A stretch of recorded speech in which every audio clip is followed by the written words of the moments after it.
Bienvenidos. Antes de comenzar con el relato, me gustaría saber desde dónde nos están escuchando y a qué hora te gusta escuchar estos relatos. Te leo en comentarios. Sin más que decir, comencemos. Me llamo Álvaro Ortiz, y lo que estoy por contar es la razón por la que no he vuelto a pisar una montaña en más de 10 años. Soy geógrafo, y en aquel tiempo trabajaba para un pequeño equipo de investigación que mapeaba comunidades aisladas en la Sierra Madre Occidental. Nuestro objetivo era actualizar registros sobre asentamientos remotos y sus condiciones de vida. No se trataba de expediciones turísticas, sino de visitas a lugares donde la modernidad apenas sí rozaba la superficie. Fue así como, a finales de octubre, nos asignaron un viaje a San Matías, un pueblo enclavado en lo alto de la sierra, apenas mencionado en viejos documentos. La información sobre el lugar era escasa, algunas fotos aéreas tomadas décadas atrás y registros que indicaban una población fluctuante. Lo peculiar era que nadie parecía saber exactamente cuántas personas vivían ahí. El equipo lo formábamos 4 personas. Yo, un cartógrafo llamado Ernesto, una etnógrafa de nombre Lucía y nuestro guía, Julián, un hombre curtido por la montaña, originario de un poblado cercano. Desde el primer día el camino fue difícil. Seguimos una brecha apenas perceptible en medio del bosque, subiendo laderas pedregosas y cruzando riachuelos gélidos. Dormíamos a la intemperie y la comida escaseaba, pues no podíamos cargar mucho peso. Luego de 4 días, llegamos al primer rastro de civilización. Una serie de postes de madera con huesos de animales colgando. El aire olía a carne seca y a humo. «San Matías está cerca», dijo Julián en voz baja pero sin detenerse. Un par de horas después, la vegetación se abrió y vimos el pueblo. Se trataba de una docena de casas de madera con techos inclinados, chimeneas humeantes y corrales vacíos. A lo lejos, la silueta de una iglesia destartalada se dibujaba contra el cielo gris. Fuimos recibidos con una frialdad palpable.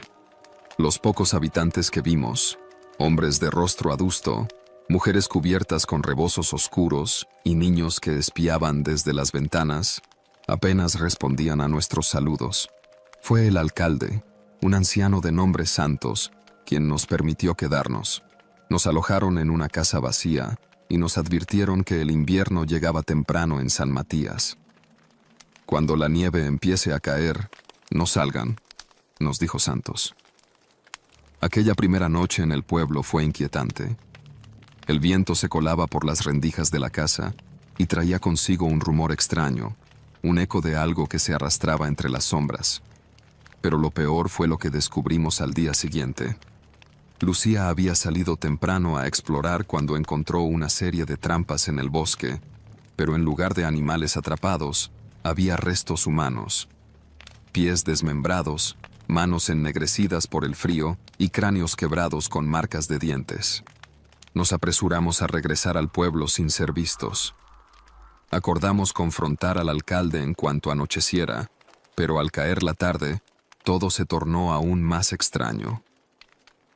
Las calles se vaciaron, todas las puertas y ventanas fueron aseguradas con tablones, y de las chimeneas dejó de salir humo. Luego, la nieve empezó a caer. Un grito rompió el silencio. Corrimos hacia la iglesia, de donde provenía el sonido. La puerta estaba entreabierta y dentro hallamos una escena espantosa. En el suelo, rodeados de velas, había más restos humanos, algunos aún frescos. Y junto al altar, el alcalde Santos nos miraba con calma, un cuchillo ensangrentado en la mano.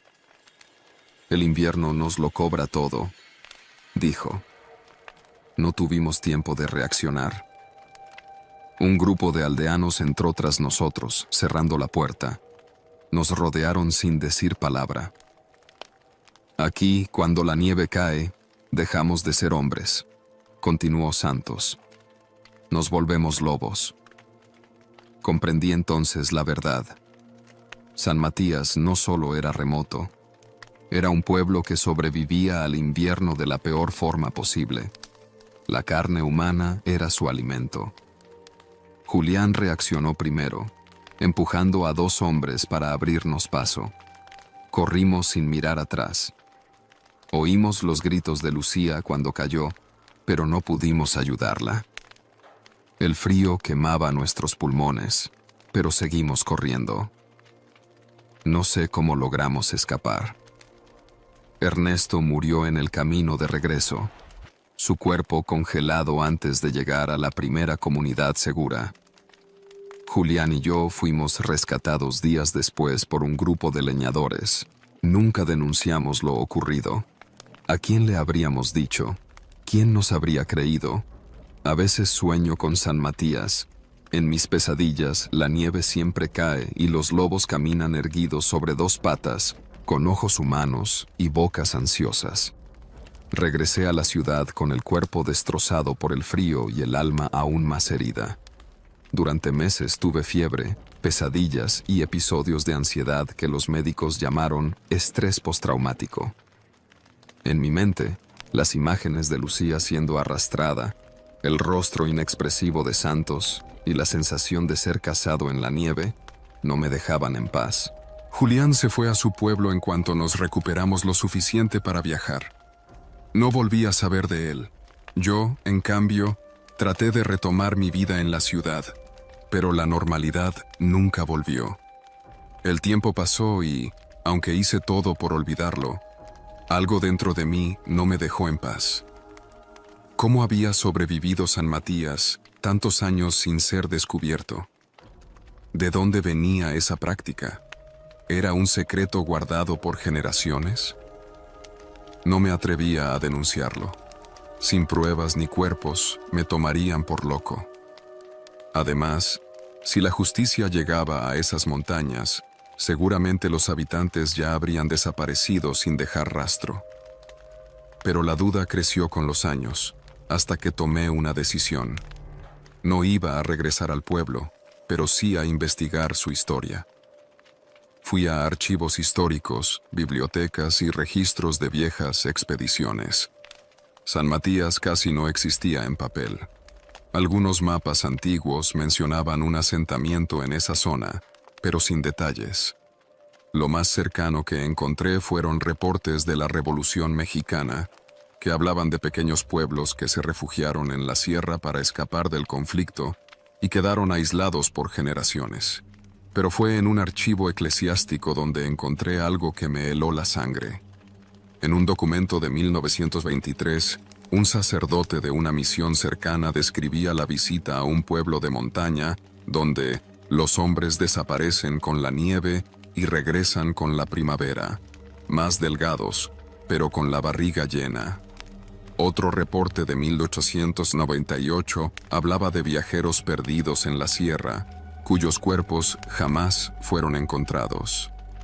San Matías había estado así por más de un siglo, y nadie había hecho nada. El hallazgo me perturbó tanto que intenté dejar el tema, hasta que, una noche, alguien tocó a mi puerta. Era un hombre mayor, de barba blanca y piel arrugada por el sol. Su ropa era sencilla, como la de un campesino, pero sus ojos eran duros, afilados. «Usted es el que anduvo preguntando por San Matías», dijo sin preámbulos. Asentí, sintiendo el estómago caerme a los pies. «Yo también salí de ahí hace muchos años», continuó, «pero nunca se sale del todo». Le invité a pasar. Se sentó en la mesa, sacó un cigarro y lo encendió con manos temblorosas. Me contó lo que yo ya sospechaba. San Matías era un pueblo que solo sobrevivía por su aislamiento. Cuando llegaba el invierno, la nieve cubría los caminos y las provisiones se agotaban. En un inicio, hace más de un siglo, se comían sus animales. Luego, los más viejos se ofrecían voluntarios. Con el tiempo, dejó de ser un sacrificio y se convirtió en una costumbre. Los primeros fríos avisan. Luego vienen las casas. A veces es gente de afuera, A veces es uno de los nuestros, dijo, apagando el cigarro con los dedos. No les gusta, pero ya no saben vivir de otra manera.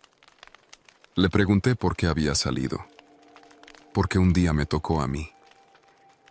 Guardó silencio un rato y luego se levantó. Antes de irse, dejó algo en la mesa, una bolsa de cuero pequeña. Cuando la abrí, encontré un diente humano, con la raíz aún intacta. Nunca se sale del todo, repitió antes de desaparecer en la noche. No supe qué hacer con esa prueba. Aún la tengo guardada, aunque nunca me atreví a mostrarla a nadie. Desde entonces, cada invierno, me llega el mismo miedo.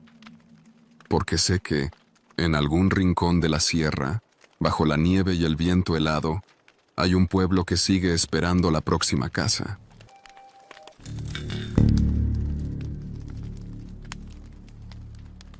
Mi nombre es Arturo Camargo. No sé por qué escribo esto, tal vez para no volverme loco. Tal vez porque necesito que alguien, quien sea, sepa lo que pasó allá arriba. A lo mejor, si dejo esto por escrito, podré convencerme de que todo fue real, de que no lo imaginé en una fiebre delirante causada por el frío. Todo comenzó como una simple expedición a la Sierra de Arteaga, en Coahuila. Yo era parte de un grupo de montañistas aficionados, aunque entre nosotros había algunos con más experiencia que otros. Éramos 6. Mario, que lideraba la expedición, su novia, Natalia, que tenía experiencia en senderismo pero nunca había enfrentado nieve. Los hermanos David y Julián, expertos en supervivencia, y Raúl, mi mejor amigo desde la prepa, quien me convenció de acompañarlos. Yo no era precisamente un alpinista, pero me encantaba la naturaleza y me pareció una buena idea para despejarme del estrés de la ciudad. El plan era subir en 2 días y bajar al tercero. Revisamos el clima antes de salir y todo indicaba que sería frío, pero estable. Nada que nos hiciera preocuparnos demasiado. Sin embargo, las montañas son impredecibles. La primera jornada transcurrió sin incidentes. Caminamos durante horas entre pinos cubiertos de escarcha, el viento helado golpeándonos la cara. A pesar del frío, estábamos emocionados. Cuando acampamos esa noche, encendimos una fogata, bebimos un poco de mezcal que Mario había llevado en una cantimplora de metal y contamos historias de miedo. A la mañana siguiente, el clima cambió de forma abrupta. El viento se intensificó y el cielo se cubrió de nubes densas. Para cuando alcanzamos el punto más alto de la ruta, ya estábamos rodeados por un muro de nieve. No se veía más allá de unos pocos metros. Es mejor bajar de inmediato, sugirió David nervioso. No me gusta esto. Mario, siempre confiado, insistió en que podíamos seguir la ruta y descender como estaba planeado. Pero con cada hora que pasaba, la nevada se volvía más intensa y las huellas en la nieve desaparecían casi de inmediato. La temperatura descendió brutalmente. Aún así, seguimos avanzando hasta que ya no tuvimos idea de dónde estábamos. Hay que buscar refugio, dijo Julián. Si seguimos caminando en estas condiciones, nos vamos a perder por completo. Eso fue lo que hicimos. Después de otra hora, encontramos una formación rocosa que nos protegía parcialmente del viento. Armamos una improvisada base, usando los sacos de dormir y las mochilas como barrera contra el frío. El problema era que no teníamos suficiente comida. Todo estaba calculado para 3 días de travesía, pero al ritmo que íbamos, podríamos quedarnos atrapados quién sabe cuánto tiempo. No sé exactamente cuánto tiempo pasó desde que nos refugiamos ahí, pero recuerdo que la noche cayó como un golpe seco. La oscuridad era absoluta, y el aullido del viento hacía imposible dormir. Raúl comenzó a temblar de manera incontrolable. Intentamos calentarle las manos y los pies, pero no servía de nada. No siento los dedos, susurró. Nadie lo dijo en voz alta, pero sabíamos lo que estaba pasando. Hipotermia. Natalia empezó a llorar. El miedo nos pegó como un balde de agua helada. En un momento, Mario decidió que alguien debía salir a buscar leña o cualquier cosa para hacer fuego, pero nadie quería separarse del grupo. Si nos quedamos aquí sin calor, vamos a morir todos, dijo, mirando a los hermanos. David y Julián discutieron en voz baja y finalmente decidieron que Julián saldría. Llevaba una linterna, un cuchillo de caza y un par de guantes gruesos. Nos quedamos esperando. Los minutos se volvieron horas. Cada vez que alguien sugería que saliéramos a buscarlo, otro lo detenía. ¿Para qué? ¿Para perdernos también? Finalmente, escuchamos algo. No eran pasos, era un ruido extraño, un crujido sobre la nieve, como si algo pesado se arrastrara. La linterna de Julián apareció entre la tormenta, iluminando la entrada de nuestro refugio. Pero él no estaba sosteniéndola. Era imposible. Nadie tuvo el valor de moverse. La linterna cayó al suelo y rodó hasta nuestros pies, apagándose. Pasamos el resto de la noche despiertos, en completo silencio. La mañana llegó con una calma engañosa. Seguía nevando, pero con menor intensidad. No encontramos a Julián, tampoco su cuerpo. Raúl estaba peor. Apenas podía hablar y su piel estaba pálida. La realidad se impuso. Sin comida, sin fuego y con temperaturas cada vez más bajas, no sobreviviríamos mucho tiempo. David fue el primero en decirlo. Tenemos que hacer algo. Nadie quería mirarlo a los ojos. Fue Mario quien tomó la decisión. Se quitó los guantes, sacó su cuchillo de la mochila y miró a Raúl, quien apenas respiraba. Si muere, no terminó la frase. Pero todos sabíamos lo que quería decir. La noche cayó de nuevo. El hambre nos había convertido en animales. Raúl dejó de respirar poco después de la medianoche. Mario fue el primero en moverse. No puedo decir quién tomó el primer bocado. No quiero recordar. Solo sé que, después de eso, algo se rompió en nosotros. No sé cuántos días pasaron antes de que la tormenta cediera. Salimos de nuestro refugio tambaleándonos, con los rostros demacrados y las manos temblorosas. Nunca encontramos a Julián. David no quiso bajar con nosotros. Dijo que no podía enfrentar la realidad, que prefería quedarse. No lo detuvimos. Cuando por fin encontramos a un grupo de rescatistas, nos desmoronamos. Nos cubrieron con mantas y nos llevaron a un refugio. Nos hicieron preguntas. Mentimos. Dijimos que Raúl murió en la tormenta y que su cuerpo quedó enterrado bajo la nieve. Dijimos que Julián se perdió buscando ayuda. Nadie hizo preguntas incómodas. Pero a veces, en las noches más frías, todavía escucho el crujido de la nieve. Y veo la linterna de Julián iluminando la entrada del refugio, esperando, siempre esperando. Nos trasladaron a un hospital en Saltillo. Nos recibieron como sobrevivientes de una tragedia, con médicos y periodistas rodeándonos, queriendo saber nuestra historia.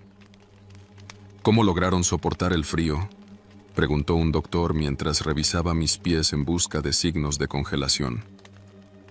Nos mantuvimos juntos. Respondí, con la mirada perdida. No dije más. No preguntaron más. A Natalia la tuvieron que internar por deshidratación severa y crisis nerviosa. No hablaba. Se limitaba a mirar por la ventana con los ojos vacíos, ausentes. Mario intentó poner cara de líder fuerte, pero lo vi en su expresión. El miedo lo estaba carcomiendo. Y David nunca apareció. Cuando nos dieron de alta, nos recomendaron terapia psicológica. Aceptamos por cortesía, pero en el fondo sabíamos que nada de eso nos ayudaría. Cada uno intentó seguir con su vida. Mario dejó de organizar excursiones. Cerró sus redes sociales y cambió de número. Unos meses después, supe que se había mudado a Monterrey y que trabajaba en algo completamente ajeno a la montaña. Natalia se fue a vivir con su hermana a Guadalajara. Nunca respondió mis mensajes. Yo volví a la rutina, pero algo en mí había cambiado. No podía dormir bien. Las noches eran lo peor. No importaba qué tan caliente estuviera mi cuarto, siempre sentía frío. Y a veces, cuando despertaba de golpe, tenía la sensación de que alguien estaba en mi habitación. Al principio pensé que era paranoia, secuelas del trauma, pero luego comenzaron los sueños. Siempre eran iguales. Me veía atrapado en la tormenta, pero esta vez no estaba con el grupo. Estaba solo. El viento rugía en mis oídos, la nieve caía en espirales infinitos, y entonces lo veía, una figura de pie a la distancia, oscura contra el blanco cegador. Se quedaba inmóvil por unos segundos, y luego comenzaba a caminar hacia mí. Era Julián. Siempre Julián. No hablaba, no se quejaba, solo caminaba, con su rostro helado y sus ojos sin vida. Cada vez que me alcanzaba en el sueño, despertaba con el corazón desbocado y la piel cubierta de sudor frío. Intenté ignorarlo. Intenté convencerme de que era culpa de mi subconsciente. Pero luego, una noche, escuché algo. Un crujido, como el sonido de la nieve compactándose bajo un paso. Pero yo estaba en mi casa, en plena ciudad. Me levanté de la cama con el cuerpo tenso. Fui hasta la sala, pero todo estaba en orden. Entonces miré hacia la ventana, y ahí, en la calle, bajo la luz tenue de un farol, vi una silueta. No puedo explicar cómo lo supe, pero lo supe. Era él. Días después, decidí buscar a Mario. Fui a Monterrey sin avisarle. Tardé un día entero en localizarlo. Lo encontré en un pequeño departamento en el centro, escondido como si estuviera huyendo de algo. Cuando abrí la puerta, me miró con el mismo terror que yo había sentido aquellas noches en la sierra. ¿Lo has visto?, le solté sin rodeos. Mario palideció. Se dejó caer en un sillón y se frotó el rostro con las manos temblorosas. A veces creo que sigue allá arriba, susurró. A veces creo que nos sigue. No hacía falta que dijera más. Nos quedamos en silencio por un largo rato. Luego, sin mirarme a los ojos, Mario dijo lo que ninguno de los dos quería admitir. No debimos haberlo dejado. No debimos haber dejado a Julián allá arriba. Tal vez no estaba muerto. Tal vez sí.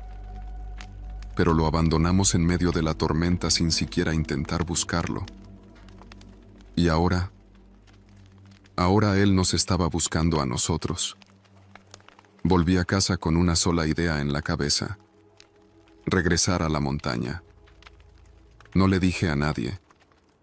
Solo preparé una mochila, compré un boleto de autobús y volví a la Sierra de Arteaga. No tenía un plan claro. Solo sabía que debía encontrar algo. Subí por la misma ruta.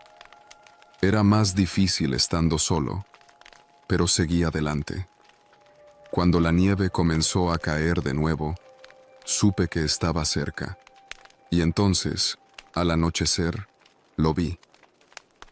Un bulto en la nieve, a unos metros de donde nos refugiamos aquella vez. Mi corazón casi se detiene. Avancé con cautela. Era una chaqueta, vieja, raída, cubierta de hielo. La reconocí al instante. Era la de Julián. Me arrodillé y comencé a cavar con las manos desnudas, ignorando el dolor. No sé cuánto tiempo estuve ahí, pero finalmente Mis dedos tocaron algo sólido. No era un cuerpo, no eran huesos, era la linterna de Julián. Cerré los ojos con fuerza y la sostuve contra mi pecho. Tal vez no podía cambiar lo que hicimos. Tal vez nunca encontraríamos su cuerpo, pero ahora al menos alguien sabía que él estuvo ahí y que no debimos dejarlo atrás. Cuando bajé de la montaña, supe que no volvería a soñar con él.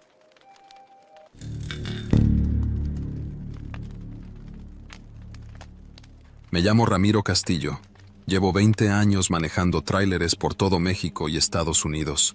He visto de todo en la carretera: accidentes, asaltos, bloqueos, animales que se atraviesan de la nada.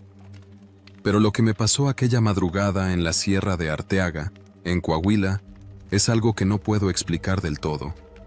No sé si fue el frío, el cansancio o algo más. Lo que sí sé es que esa noche me cambió para siempre. Era diciembre, justo antes de Navidad. Había agarrado un viaje de emergencia, transportando maquinaria desde Monterrey hasta Chihuahua. No me gustaba manejar en esas fechas, pero el dinero era bueno y no podía darme el lujo de rechazarlo. La paga extra por llevar la carga a tiempo me convenció. Lo único malo era que el trayecto incluía la carretera que cruza la Sierra de Arteaga, un camino traicionero cuando el frío aprieta. Salí de Saltillo alrededor de las 10 de la noche. El termómetro marcaba 3 de Jack Dexes y el pronóstico anunciaba que la temperatura seguiría bajando. La neblina ya empezaba a espesarse cuando dejé la última gasolinera antes de la sierra. Llené el tanque y compré un café hirviendo. «No te duermas, compadre», me dijo el despachador con una sonrisa, pero con un tono que me pareció más bien una advertencia.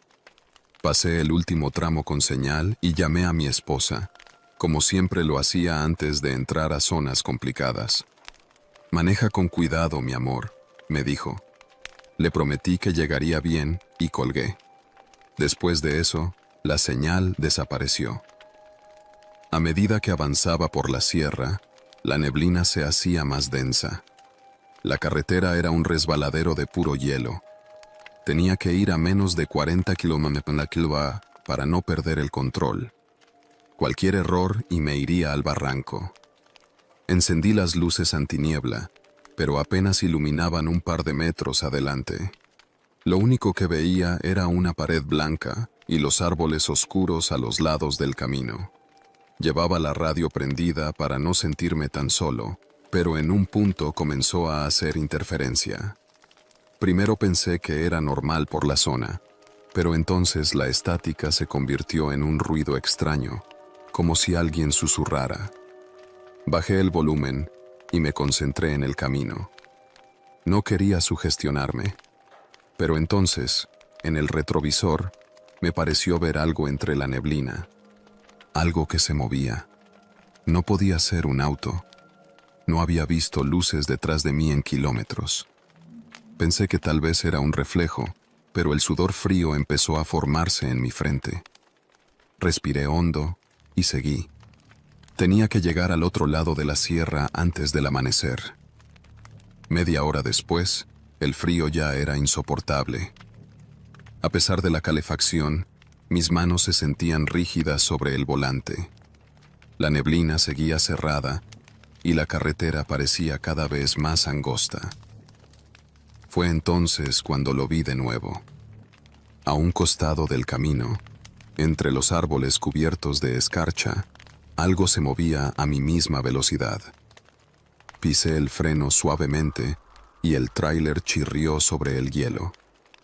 Miré fijamente hacia la orilla del camino. No había nada, solo troncos, nieve y oscuridad. Pero lo había visto. Estaba seguro. Volví a acelerar. A los pocos minutos, sentí un golpe sordo en la caja del tráiler, como si algo pesado hubiera caído sobre ella. Me puse rígido.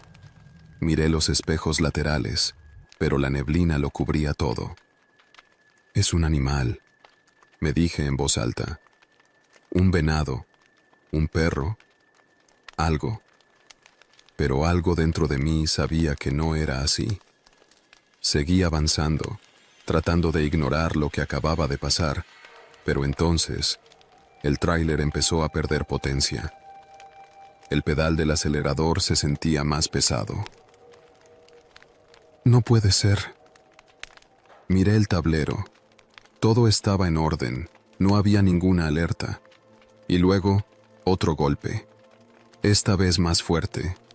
Sentí cómo el tráiler se sacudió y casi pierdo el control. No podía detenerme ahí. No en medio de la nada, y con el hielo haciendo imposible cualquier maniobra. Pero la sensación de que algo estaba sobre mi tráiler no desaparecía. Seguí avanzando, forzando el motor, hasta que vi luces a lo lejos. Un par de luces rojas titilaban adelante. Al acercarme, me di cuenta de que era un camión detenido en el acotamiento. Tenía las intermitentes encendidas. Me acerqué despacio y, al pasar a su lado, miré la cabina. Estaba vacía. No había conductor, solo la puerta abierta, balanceándose lentamente con el viento. Apreté los dientes y seguí. No había ninguna huella en la nieve.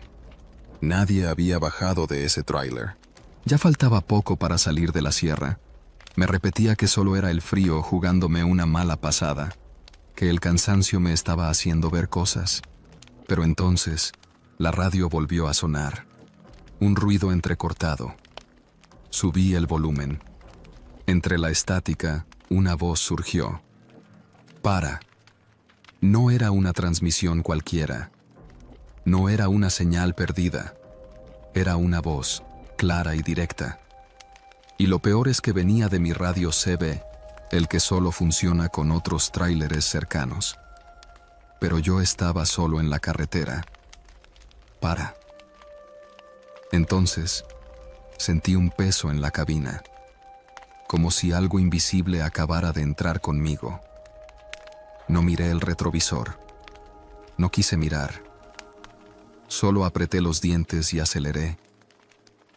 Por fin, vi las luces de un pequeño paradero más adelante. La carretera comenzaba a bajar y la neblina se disipaba poco a poco. Me detuve en el paradero, cerca de un par de camionetas. Apagué el motor y respiré hondo. No había nadie más en la cabina. Miré la caja del tráiler. No había señales de golpes. Nada. Pero al bajar y revisar la parte trasera, sentí que se me iba el alma. En la escarcha acumulada en la puerta de la caja, había marcas de manos, como si alguien hubiera estado aferrándose ahí todo el camino. No dormí esa noche, y desde entonces evito cruzar la Sierra de Arteaga de madrugada. Porque en esas carreteras, cuando la neblina cae y el hielo cubre el asfalto, uno nunca está realmente solo. Me quedé parado ahí, viendo las marcas de manos en la escarcha. No eran huellas grandes, como las de un adulto, ni de guantes de mecánico.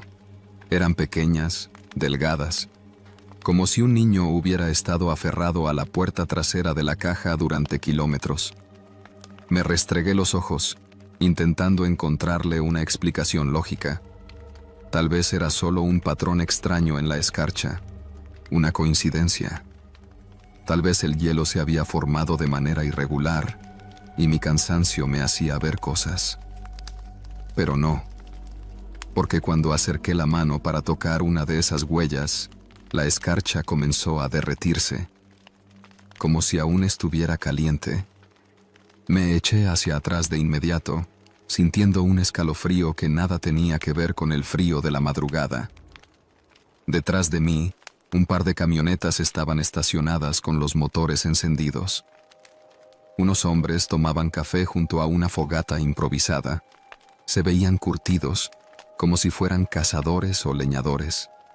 Respiré hondo, queriendo tranquilizarme, y me acerqué a ellos. «Buenas noches», saludé, con la voz más firme que pude. Uno de los hombres, de bigote canoso y chamarra gruesa, me miró de reojo y asintió. ¿De dónde vienes?, preguntó, echando un sorbo a su café. De Saltillo. Voy rumbo a Chihuahua. El hombre asintió, pero su compañero, un tipo más joven con una gorra de béisbol, entrecerró los ojos y miró hacia mi tráiler. ¿Vienes solo?, preguntó, ladeando la cabeza. No supe qué responder de inmediato. La pregunta me incomodó. Sí. El joven intercambió una mirada con el hombre mayor, y este último suspiró antes de darme una palmada en el hombro. Si yo fuera tú, descansaría un rato antes de seguir. Sí, eso pensaba hacer. Me dieron un café caliente y me senté con ellos, tratando de entrar en calor. ¿Todo bien en el camino?, preguntó el hombre mayor, mirándome fijamente. Dudé un momento antes de responder. Solo...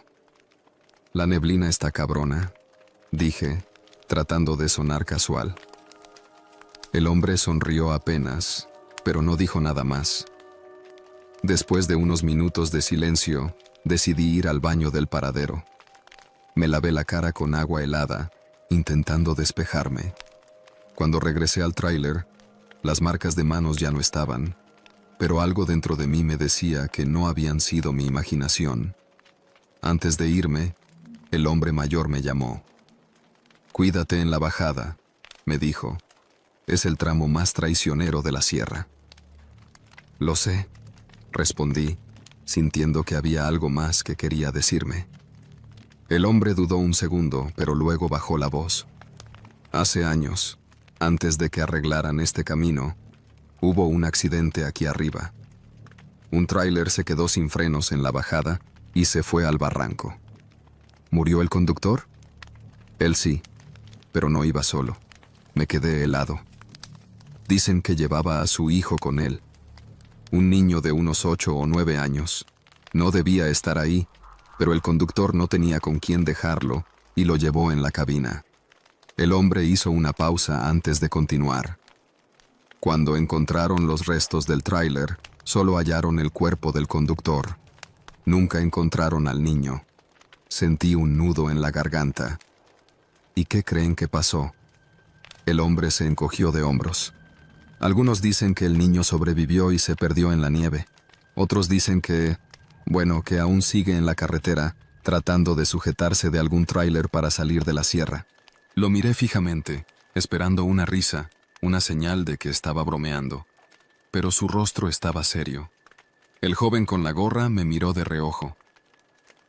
Más de un trailero ha dicho que siente que algo se sube en la caja en la madrugada, que escuchan golpes, ven cosas en los espejos, y que a veces encuentran huellas en la escarcha. Me quedé en silencio.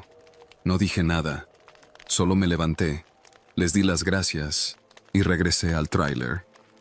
El resto del camino fue más tranquilo, pero no dejé de mirar los espejos a cada rato. No volví a escuchar golpes en la caja. No sentí ningún peso en la cabina. Pero, cuando amaneció y la neblina desapareció por completo, sentí un impulso de revisar el tráiler otra vez. Cuando me detuve en un nuevo paradero, caminé hasta la parte trasera. Miré la caja, la pintura blanca cubierta de suciedad y escarcha. Y en la esquina inferior de la puerta, había algo que no debería estar ahí. 4 líneas. Como si una pequeña mano hubiera resbalado por la escarcha, dejando el rastro de sus dedos. No volví a cruzar la Sierra de Arteaga de noche después de eso.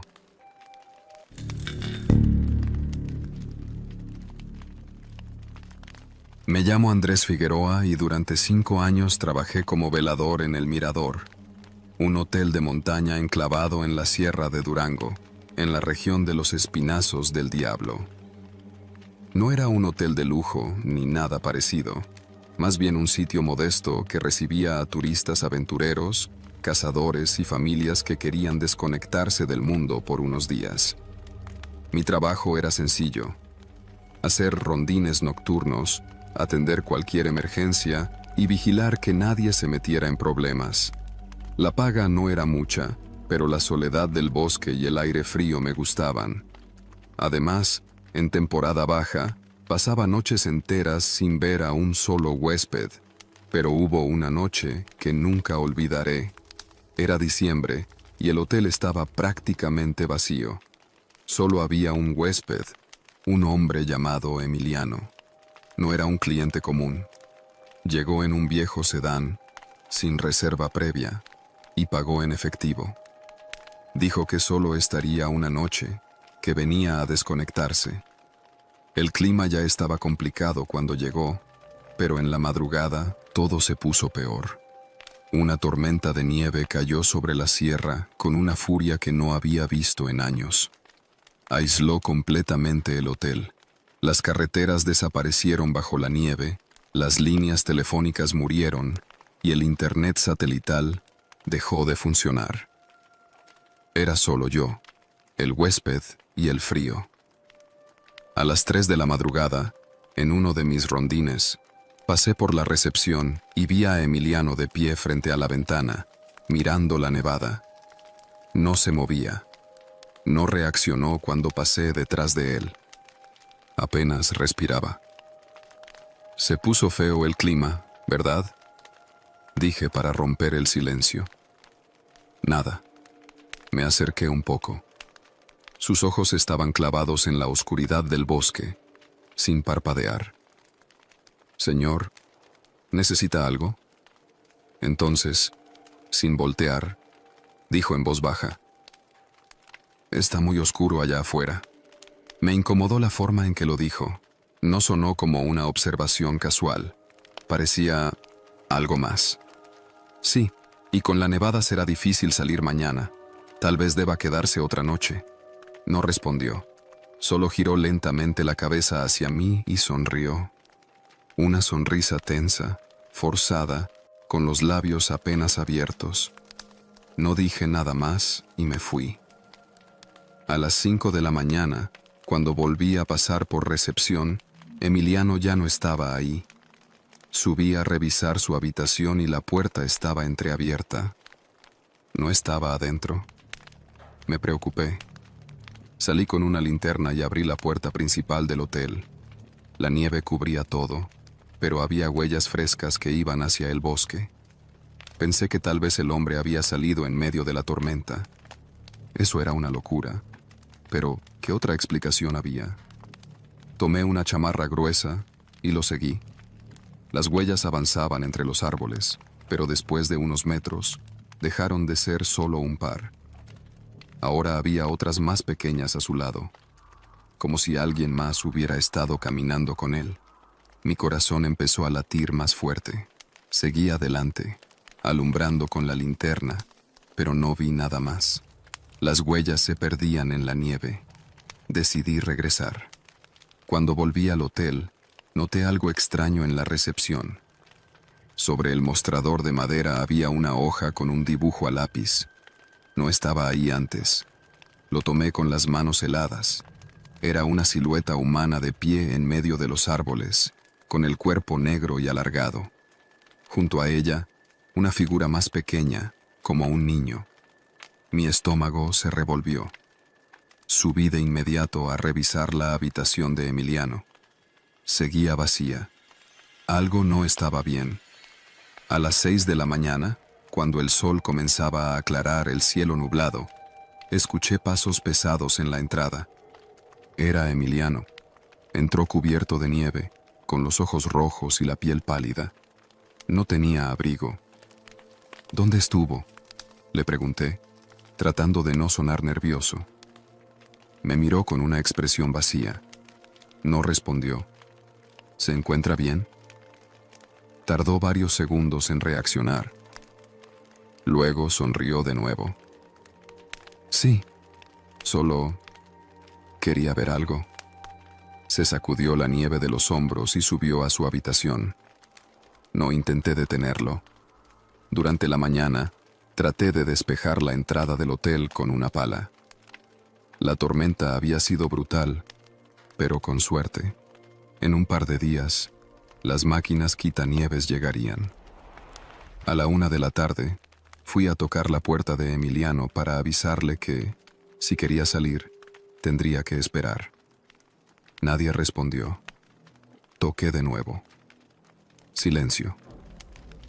Usé mi llave maestra y entré. La habitación estaba vacía. No había señales de que alguien hubiera dormido ahí. La cama estaba intacta, la maleta desaparecida. Corrí a revisar la nieve afuera. No había más huellas. Era como si Emiliano nunca hubiera estado ahí. La siguiente noche fue peor. A las 3 de la madrugada desperté con un ruido en la recepción. Bajé de inmediato. El papel con el dibujo estaba de nuevo sobre el mostrador, pero ahora había otra figura más al lado de las dos primeras. Una tercera sombra. Mi respiración se volvió pesada al ver el papel. Alguien lo había dejado ahí. Lo tomé con manos temblorosas y lo observé mejor. Ahora, además de la figura grande y la más pequeña, había otra un poco más alta a su lado, con la misma silueta negra y alargada. Mi instinto me decía que me fuera, pero no había a dónde ir. El hotel estaba rodeado por metros de nieve y la tormenta aún no cesaba del todo. Caminé hasta la puerta principal y la abrí con cautela. Todo estaba en silencio. No había viento, no había ruidos de animales. Nada. Di un paso afuera y observé el suelo. No había huellas nuevas. Si alguien había dejado el dibujo en la recepción, ¿por dónde había entrado? Sentí un escalofrío que no tenía nada que ver con el frío. Cerré la puerta y aseguré la tranca. No podía volver a dormir, así que decidí sentarme en la recepción. Me hice un café cargado y me quedé con la linterna a la mano. No iba a permitir que algo más me tomara por sorpresa. Eran casi las 4 cuando escuché pisadas arriba, en la habitación de Emiliano. Me congelé. No había forma de que alguien estuviera ahí. Yo mismo revisé el cuarto unas horas antes. Me levanté, tomé la lámpara y subí despacio. Cuando llegué al pasillo, el sonido desapareció. Me quedé quieto, escuchando. Silencio. Puse la mano en la perilla de la habitación 203. La puerta estaba cerrada, pero no con llave. Tomé aire y la empujé. Adentro, la ventana estaba abierta. Las cortinas blancas se agitaban con el viento helado. No había nadie. Avancé lentamente hasta la ventana y alumbré con la linterna afuera. Nada. Solo nieve y más nieve. Cerré la ventana y cuando me di la vuelta para salir, vi algo que no estaba ahí antes. Sobre la cama, justo encima de las sábanas blancas, había un nuevo dibujo. Mi estómago se revolvió. Este era distinto. La figura más grande ya no estaba en medio de los árboles.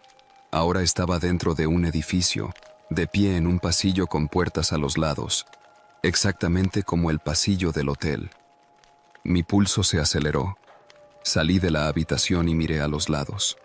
El pasillo seguía en calma, pero algo dentro de mí me decía que no estaba solo. Me apresuré a bajar. Cuando llegué a la recepción, el reloj marcaba las 5 de la mañana. El cielo afuera tenía un tono azul oscuro, anunciando el amanecer. Me quedé de pie junto al mostrador, mirando la entrada, esperando que la tormenta terminara de una vez por todas. Entonces, el timbre de la puerta sonó. Era el viejo timbre que usaban los huéspedes cuando la recepción estaba vacía. Pero yo estaba ahí, y no había nadie en la entrada. Me quedé inmóvil, sintiendo cómo la piel de la nuca se me erizaba. El timbre sonó otra vez. Me acerqué con cautela, sintiendo el peso del silencio a mi alrededor. Miré la mesa donde estaba el timbre. No había nadie. Tomé la campana con la mano y la puse detrás del mostrador. No quería volver a escucharla, pero apenas me di la vuelta, volvió a sonar. Solté un insulto ahogado y me giré de golpe. La campana estaba en su lugar. Sentí un nudo en el estómago. Algo estaba jugando conmigo. El amanecer llegó con una luz grisácea. La tormenta había disminuido, pero aún no era seguro salir.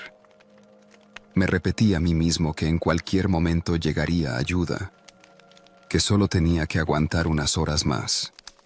A las 8 de la mañana, escuché pasos en la escalera. Alguien estaba bajando. Giré la cabeza lentamente y vi a Emiliano. Se veía igual que la última vez que lo vi, como si nunca hubiera dormido. ¿Sigue aquí?, le pregunté, tratando de sonar tranquilo. Sonrió. Esa maldita sonrisa tensa. Sí. No puedo irme todavía. Tragué saliva. ¿Por qué? Se quedó callado.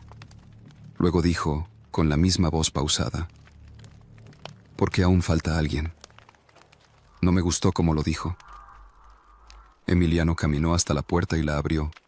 Afuera, la nieve cubría todo. ¿A dónde va?, pregunté. Se detuvo en el umbral. Giró la cabeza hacia mí, con los ojos hundidos. Vienen por ti. No supe qué responder. Salió y comenzó a caminar sin dejar huellas en la nieve. Me quedé parado, viendo cómo se alejaba. No volví a verlo. A las 10 de la mañana escuché motores. Era una cuadrilla de rescate. Las máquinas quitanieves habían abierto un camino, y los primeros en llegar fueron 2 policías municipales junto con un par de rescatistas. Cuando me vieron, notaron que algo no estaba bien en mí. ¿Se encuentra solo?, preguntó uno de los policías. Me costó responder. No, había alguien más. Les conté sobre Emiliano, sobre la tormenta, sobre los dibujos. Uno de los oficiales me miró con seriedad. ¿Cómo era este hombre? Se lo describí. El policía intercambió miradas con su compañero. ¿Cómo llegó aquí? En un sedán viejo. Hubo un silencio incómodo. Finalmente, el oficial me dijo: hace 3 días, en la carretera de la sierra, un coche cayó por un barranco. Lo encontraron ayer cuando bajó la tormenta. Era un sedán viejo. Mi estómago se encogió. El conductor, muerto. Desde hace varios días. Me quedé helado. No tenía sentido. Yo vi a Emiliano. Hablé con él. ¿Estás seguro de que lo vio?, preguntó el policía. Miré hacia la nieve, hacia el bosque, y recordé lo último que me dijo Emiliano. Vienen por ti. No respondí, solo asentí. Recogí mis cosas y dejé el hotel para siempre. Si viste estos relatos hasta el final, te invitamos a suscribirte al canal para no perderte nuevos videos. Si tienes historias que te hayan pasado a ti, no dudes en enviarlas para poder compartirlas. Nos vemos en el próximo video.